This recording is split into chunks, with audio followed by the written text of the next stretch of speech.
Cruzeiro ocupa o foco na mídia esportiva. E hoje nós vamos conferir o que os donos da bola falaram sobre o momento atual do Cruzeiro. Mas antes da gente ir pro vídeo, já deixe seu like, se inscreve no canal, dá essa forcinha aqui pra gente, porque aqui no Reage Torcida a gente reage aos melhores momentos do futebol brasileiro e quando se trata de Cruzeiro, aí o coração bate bem mais forte. Agora sim, bora pro vídeo. Vamos falar do Cruzeiro, que tem um assunto que é só questões de táticas, de movimento. Seguinte, Christian é um jogador importante na equipe do Cruzeiro, muito importante. Para muitos, titular incontestável. Jogadores polivalentes, de grande capacidade, que mostrou na atual temporada no Cruzeiro. E passa muito por Leonardo Jardim. E aí agora, o Cruzeiro não tem mais o Leonardo Jardim, mas tem Tite. Aí eu pergunto pro Valu. Valu, como será na sua cabeça, é claro, porque o ano ainda nem começou, os trabalhos do Tite não começaram, não tem jogo pra gente ver, mas como você imagina o Christian nessa equipe do Cruzeiro, tendo agora o Tite como comandante? Então, Elton, é um exercício complexo ainda para a gente fazer, mas eu não acho que está 100% descartada a possibilidade do Tite utilizar o Christian exatamente na posição que o Jardim o criou. Porque isso, como você disse bem, foi uma posição totalmente criada pelo Jardim, que conversou com o jogador e o jogador acabou topando o desafio de jogar pelo lado direito. Vamos lembrar, claro que é uma característica completamente, né? O Tite já teve o Jadson, que é um jogador tecnicamente, quando jogava, muito capaz, jogador super habilidoso, uma batida de faltas, bolas paradas, mas o Jadson, por exemplo, ele sofria um pouco quando tinha que fazer, e ele fazia esse papel, mesmo sofrendo fisicamente, ele não tinha a capacidade física que o Christian tem para jogar naquele corredor. Eu acho que isso, no meu pensamento, interfere até a relação dos reforços que eu imagino para o Cruzeiro numa primeira janela. Exemplo, se o Tite aproveitar o Christian pelo lado do campo, eu acho que o Cruzeiro precisa de um primeiro volante muito urgente, na minha opinião. O Cruzeiro precisa de ter uma disputa, ou de quando o Romero, eu não estou tirando o Romero do time titular, mas quando o Romero não joga mais uma temporada, foi um Deus nos acuda no meio campo do Cruzeiro. Então, primeiro volante emergencial. Se o Christian sai do lado do campo e vem para ser opção novamente no meio, eu não acho que o Cruzeiro precise de ir ao mercado e trazer um primeiro e segundo volante. Agora, se o Christian ficar por lá, na minha opinião, o Cruzeiro já precisa de trazer um primeiro e segundo volante. Ele veio jogar como meio campo, aí o Cruzeiro precisa de trazer mais um ponta para jogar pelo lado direito. Então esses movimentos para mim, Elton, vão definir até, quem sabe, algumas buscas. Vai depender de como que o Tite vai analisar. Acho que o Tite, ele é um cara sempre com muita cautela em todos os trabalhos que ele inicia. Ele chegou na seleção brasileira, foi assim, ele olhou um pouco do que estava acontecendo, repaginou muito pouco a princípio, depois durante os anos que foi trocando, foi assim no Flamengo. Eu acho que no Cruzeiro, por tendência própria, ele vai olhar um pouco do que estava acontecendo também, mas só o tempo vai dizer. Mas eu acho que o Christian provou ter capacidade de jogar também na função que ele e Jardim acabaram reinventando para 2025. Sabe o que é mais fácil? No caso do Tite, e aí fazendo um comparativo com o Atlético, o Cruzeiro tem uma base muito bem formada. Então, é muito mais fácil para o Tite chegar e ali, aos poucos, colocar a sua filosofia de jogo. Eu me lembro do Corinthians, em 2015, que foi o campeão brasileiro, o Atlético foi até segundo colocado, tomou um baile aqui no Independência, um 3-0. O Tite gostava de jogar sempre com dois pontas. O Renato Augusto era o pensador, fazia uma inversão de saída de bola. O Renato Augusto, o que o Matheus Pereira faz muito bem, buscava a bola lá nos zagueiros, aí tinha inversão com o Paulinho, que ia mais pra frente, e aí o Tite, ele pode aproveitar o Christian com o meia-direita, como o Christian jogou, como aberto pela direita, e o Christian também tem toda a capacidade de ser um motorzinho no meio campo. É um jogador muito fácil de trabalhar. Você fala como segundo volante? Como segundo volante. O Christian, aí vou fazer uma meia-culpa, no início do ano, eu fiz o seguinte comentário aqui no programa. Um time que quer buscar algo grande não pode ter Christian como titular. Ele jogava como segundo volante e não estava bem, de fato. Só que aí o Christian simplesmente calou a boca de muita gente, inclusive a minha. Foi uma peça fundamental quando o Christian não jogava aberto pela direita. O Cruzeiro não se encontrava porque ele é um ponto de equilíbrio. É impressionante como a força física do Christian e também ajudando na marcação. Fazendo um comparativo, Kleberson em 2002, Ramiro com a camisa do Grêmio, que não era aquele jogador com primor técnico, mas o Ramiro pelo Grêmio em 2016 17 era esse jogador. Então o Christian pode jogar como segundo volante, pode jogar mais adiantado. É um jogador muito importante, é um equilíbrio do Cruzeiro. O Ramires chegou a jogar assim. O Christian, ele defende o corredor direito todo. Aí ele defende o meio? Defende. Sim. Aí com bola. Ele é opção para saída. Ele é opção como ponta. E aparece dentro da área, também pisando na área. O lance do gol Moderníssimo. o lance do primeiro gol contra o Corinthians, ele tem uma participação importante. Ele que dá o passe pro gol do Arroio. E assim, eu, Thiago, não tiraria o Christian dessa função. Para mim, ele é um cara absolutamente, extremamente útil nesse time do Cruzeiro, jogando aberto pela direita.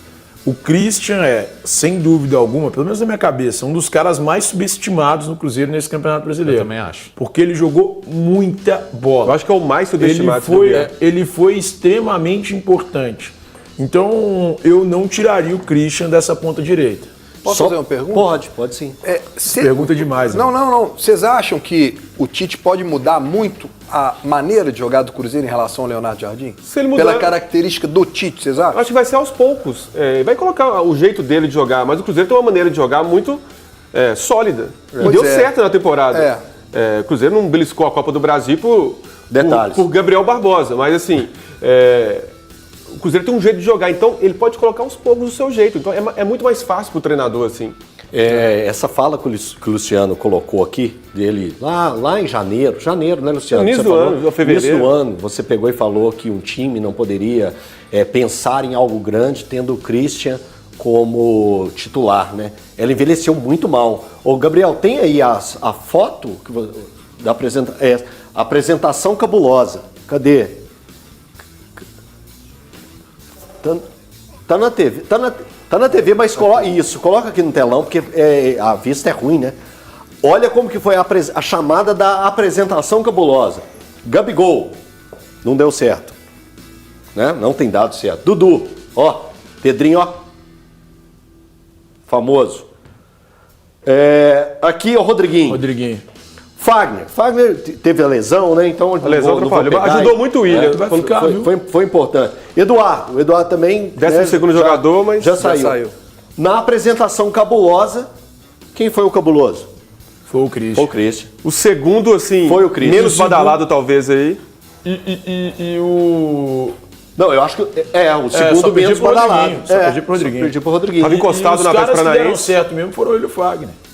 O Christian e o Fagner. Mas que deu certo mesmo. O Eduardo também. O que deu certo mesmo foi só o Christian. Deu certo mesmo, sim. O Eduardo também, cara. Não, foi importante. Qual que é a sua expectativa? O Eduardo foi 50 partidas, mas não esperava mais. Foi útil, que o ano do Christian... Mais do Eduardo eu esperava. O ano do Christian... Ele foi 12º jogador. O ano do Christian é surpreendente pra mim.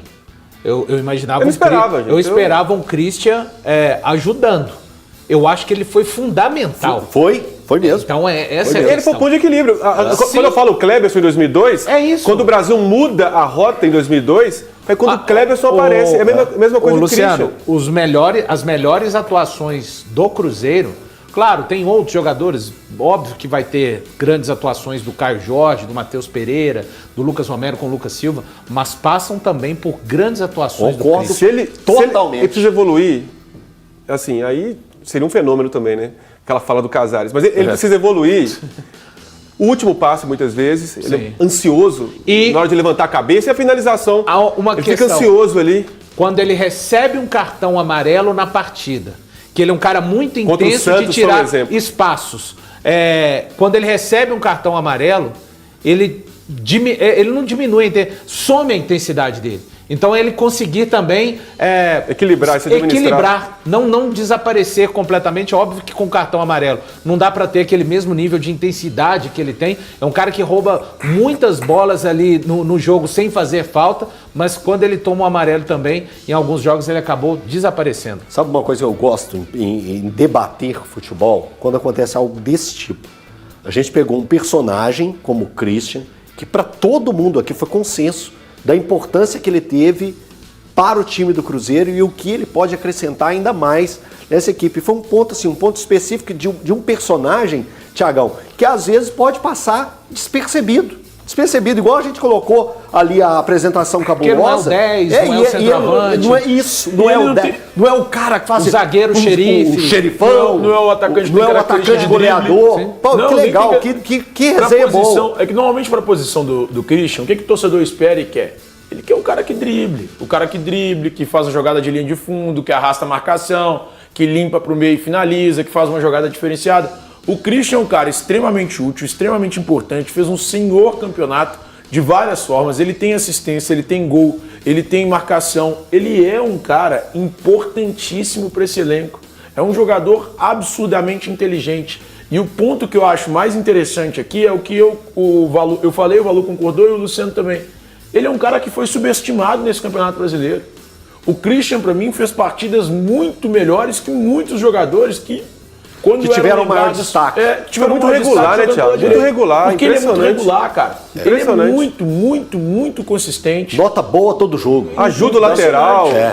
Aqui, a gente falando tanto do Christian, eu fiquei só pensando assim, cara, o meio-campo, tirando ele da posição dele lá, tá, gente? Mas o meio-campo, com o Lucas Romero, o Christian e o Matheus Pereira, e à frente do Cruzeiro, tendo os dois estrangeiros rápidos nas pontas e o Caio Jorge lá na frente, é para dar trabalho. Eu tenho uma esperança aí. É para dar trabalho. Mas eu tenho uma esperança aí. Você perde o Christian tem 24 anos. Hein, Elton? Você perde um pouco de intensidade na marcação. Nossa, mas velho, se o Tite der conta de fazer esses caras jogar, o Tite precisa do Jorge Henrique. Eu tenho uma esperança em vai dar trabalho. 2026.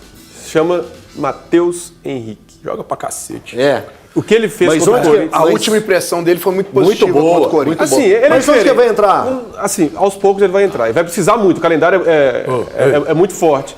Mas é muito diferente. 3-3, o Matheus Henrique bem, não precisa fisicamente, jogar todo mundo. Ele é muito todo diferente. Mundo estando bem, o Tite fica com... Mas e se você tivesse o seu time titular? Ele ajuda na marcação. Eu sei que você gosta quando eu vi. Não, eu e nem, se você nem tivesse seu time titular? Aqui, deixa eu levantar uma outra resenha. Todo mundo bem, ele é titular do meu time. Deixa eu levantar uma outra resenha. É porque eu gosto do Tite pra caramba, né? Eu gosto muito do Tite. Você é um titizeiro. Sou defensor do Tite, é de longa data. E eu escutei muita gente falando, ele na seleção, ele perdeu pra Croácia, ele perdeu pra Bélgica. Não, ele ficou lá 7 anos. Deitou na Sul-Americana. De dois ciclos, né? De Copa do Mundo. Perder, ganhar é do jogo. A gente tem que pensar a circunstância. Tá. Aí o Flamengo, saiu do Flamengo com 65% de aproveitamento, que eu acho um número aceitável. E o Gabriel é inquieto, né? Gabriel é um menino inquieto. Qual Gabriel Barbosa? Gabriel Marques. O Biel do Atlético? É o Gabriel homem em busca da polêmica, Gabriel Marques. Gabriel que não perde pênalti em momento decisivo. É o Gabriel. Não cobra. E ele pesquisou junto com e encontrou uma tuitada, o novo X do perfil Sec Informes, que ele levantou um ponto bem interessante. O Brasil foi eliminado por Bélgica e Croácia, mas deu muita pressão, jogou até melhor, podemos cravar isso, e os números comprovam. Vamos debater número. Tá na época de debater número, Luciano. Vocês querem uma resenha paralela? Não, né? Brasil e Croácia, eu vou afastar um pouco aqui, pode deixar cheio aí só para eu ler. Brasil e Croácia, que o Brasil perde nos pênaltis, aí não é culpa do Tite. Não, né? Não. Cara, eu acho que ele tem um pouco de responsabilidade nessa eliminação. Alerta de lencinho, sim. Hein? Alerta de lencinho pro Thiago Mas eu acho alerta de lencinho. Eu acho o Tite um baita treinador, mas também ele tem responsabilidade também nesse jogo. Bélgica e Brasil, a Bélgica venceu o Brasil no tempo normal. Tem uma circunstância aí. Tem. Exato. Vários. Eu quero que vocês analisem os números. Eu tô só com o Gabriel na história. Você pegar finalizações é piada o que o Brasil fez com os dois times. Vamos lá. Chutes a gol acertando a casinha. acertando a casinha. O goleiro da Croácia saiu como um dos melhores em campo e o goleiro da Bélgica, Courtois, saiu como um dos melhores em campos. Briguem! Vamos lá. 2018. A Bélgica faz 2-0 no primeiro tempo. Isso. Certo? O Fagner leva um chocolate do De Bruyne. E aí, quando você tem 2-0 no placar, aí eu vou fazer uma menção Cruzeiro e Fluminense no Rio de Janeiro, na mesma circunstância, Sim. o adversário vai para cima. Então, automaticamente, o adversário vai fazer uma pressão, vai ter mais posse de bola. Então, essa posse de bola de 2018 Permissiva. é explicada porque a Bélgica tinha 2-0 no placar, o Brasil tenta ali uma fumaça, sai o gol do Renato Augusto já na reta final, até merecia o empate pelo segundo tempo, beleza, a explicação tá aí. Agora, essa de 2022, quem gosta de futebol, quem gosta da seleção, pode chorar, porque realmente o Brasil jogou bem contra a Croácia. Não, mas, cara, o E Brasil eu não tem um gosto vacilo. quando ele tira o Vini O Júnior. Vini Júnior, com 24. Foi um erro. 24 no eu não primeiro gosto. tempo. Foi um erro. O Brasil comete um erro nesse jogo contra a Croácia. O Tite que comete tem que um erro matar que é o jogo, tirar o Vinícius. Ficar pressionando o time adversário, velho. Finalzinho do jogo, faltando 3 minutos, o Brasil todo em cima, com Mas não foi muito ordem do exposto Tite. defensivamente. Não foi. Mas o treinador tem mas que ter influência nisso. Deixa eu né? entender uma coisa. Ele Não foi tem ordem. que ter, ele tem que ter o pulso firme. Tem que ter ali pra influência. Nós fazer estamos com que o time dele fique mais avaliando esses fechado. 2 jogos para a gente poder tentar avaliar o que o Tite representou no trabalho da seleção, é isso? Esses Não, dois jogos? não, é porque muita gente fala especificamente desses dois e aí trata como fracasso. É, mas Trata os 2 como jogos trabalho. não podem representar Não, 7 acho que anos. não. Não pode, Por não isso pode. que a gente está debatendo. É, não Não, pode. então assim, Pode. Cada jogo tem inclusive uma história, como o próprio Luciano falou, um contexto. Nem sempre os números podem mostrar. os mas, números são enfim. perigosos, assim. É, são perigosos, eu acho os números perigosos, às vezes. Tanto que a gente analisou em cima do que foi o jogo. A gente acabou de falar em cima do que Sim. foram os jogos. Mas assim, não resuma o técnico Tite as decepções nas quartas nas duas Copas. Mas é isso que a gente Não é está assim, querendo mas fazer. assim, é que eu tô falando, não Essa que é- resuma. essa E muita que é gente a- está fazendo, né, Elton? Assim, Mas, ô, Luciano, fala para aquela telinha ali, porque eu gostei de uma coisa que aconteceu aqui essa semana. Quem tá na prateleira de qual aqui? O Tite tá na prateleira acima do Leonardo Jardim ou não? Porque o Elton gostou de falar isso aqui. ué, mas virou a gente uma tem que observar momento. E o momento do Leonardo Jardim é acima do Tite. Não, mas a gente não discutiu o momento quando o Elton falou isso. A gente A falou carreira sobre toda? carreira. É. Aí pode dar um empate, talvez. Aí você matou o Elton Coração. Não, eu nem vou discutir isso. Não, não. mas assim, observar o momento, o Leonardo Jardim tá acima. Eu honestamente não vejo absurdo ficar próximo, embora eu ache o Jardim maior. E é isso aí, galera. Esse foi o vídeo. Agora eu quero saber de vocês o que vocês acharam sobre o que os comentaristas falaram sobre o momento atual do Cruzeiro. Vocês concordam com eles ou vocês discordam do que eles falaram? Me diz aí a sua opinião. Não se esqueça, deixe seu like, se inscreva aqui no canal para dar essa forcinha aqui pra gente. Tamo junto e até o próximo vídeo.